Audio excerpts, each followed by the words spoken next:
పాండ్యా తన వ్యక్తిగత జీవితంలో ప్రస్తుతం కష్టకాలం ఎదుర్కొంటున్నాడు.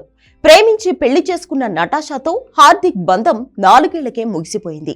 తామిద్దరం పరస్పర అంగీకారంతో విడిపోతున్నట్లు ఇటీవలే హార్దిక్ అధికారికంగా ప్రకటించాడు.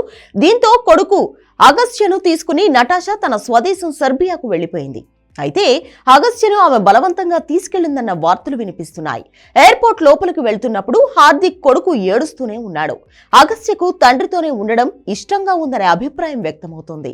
మరోవైపు విడాకులపై ఇన్స్టాగ్రామ్ లో పోస్టు పెట్టినప్పుడు అగస్త్య బాధ్యత ఎవరిదనే దానిపై కూడా హార్దిక్ క్లారిటీ ఇచ్చాడు. అగస్త్యకు ఇద్దరం మంచి కో పేరెంట్స్ గా ఉంటామని రాసుకొచ్చాడు. దీని ప్రకారం కొడుకు బాధ్యత ఇద్దరూ తీసుకుంటారనేది అర్థమవుతోంది. కొడుకు ఎవరి దగ్గర ఉండాలనేది కోర్టు నిర్ణయిస్తుంది. ప్రస్తుతం తల్లితోనే ఉంటున్న అగస్త్యతో హార్దిక్ కూడా ఎమోషనల్ అటాచ్మెంట్ ఉంది. ఇక మరో క్రికెటర్ శిఖర్ ధవన్ కూడా గతంలో ఇలాంటి పరిస్థితే ఎదుర్కొన్నాడు. విడాకుల తర్వాత అతని భార్య ఆయిషా కొడుకుని తీసుకుని ఆస్ట్రేలియాకు వెళ్లిపోయింది.